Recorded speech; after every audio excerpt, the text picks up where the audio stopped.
We are joined now by two members of the U.S. Air Force who were involved in that rescue. Major Charles Hodges was one of the mission commanders, and Master Sergeant Derek Anderson was actually inside the cave during the operation. Good morning, gentlemen. I'm going to start with Sergeant Anderson. Take us inside that cave, Sergeant Anderson. Tell us about the conditions and what it was like for you and what it felt like when you finally saw the first boys coming out.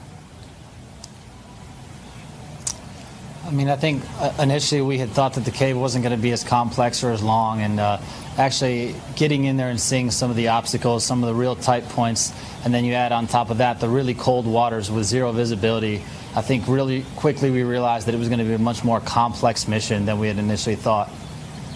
And Major Hodges, do I have this right that at the very last moment there was a complication with the oxygen? So really, not only were you against time, it turned out those boys were rescued just in the nick of time. Yeah, we knew that the oxygen levels in the ninth chamber were slowly but surely going down. We knew that the sustainment course of action that was a potential option was no longer an option because we knew they couldn't be in there for 4 or 5 months as we thought they could originally. We knew that if we didn't act when we acted, then there was not going to be a successful rescue. We knew that if we acted soon, we had the potential to rescue them, but we didn't have the option to wait. And Major Hodges, we can't overstate just how difficult and dangerous it is. A former Thai Navy SEAL died down there. So describe when you were, what you thought the odds were initially. So as we look at missions like this, we put them out on a risk matrix, and this one, due to the extreme physical hazards, due to the fatigue hazards, due to the factors of if any equipment breaks down, that's life-saving equipment, and it could have catastrophic results if that equipment doesn't hold up.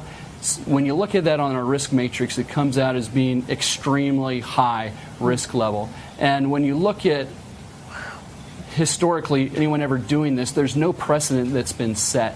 We looked at this and we thought this has a very low probability of success. And I felt like I was being optimistic when I told the governor of Chiang Rai when he asked that in my mind the potential chance of success was anywhere from 60 to 70%. We were fully expecting casualties. The multinational effort, though, actually absolutely knocked it out of the park. Everybody came together on this, and if there wasn't teamwork coming from every single direction, then this would not have been a success. And my final question to you, Sergeant Anderson, you were in there. What does it mean to you to be part of this incredible humanitarian effort? So much courage shown by so many people from different countries, all rallying around this cause of 13 young boys. I mean, I think that, you know, we can all be proud. It took, like the Major said, every bit of effort from every part of the world. Those boys are heroes. They were extremely brave to have to go through something like this. I'm really glad that everybody at the end of the day can walk away from this with a smile, to include the rescuers, the families, and the boys. Major Hodges and Sergeant Anderson, thank you so much, and congratulations on all your hard work. Thank you for your service. Thank you. Yeah. Hello, Today fans. Thanks for checking out our YouTube channel. Subscribe by clicking that button down there and click on any of the videos over here to watch the latest interviews, show highlights, and digital exclusives.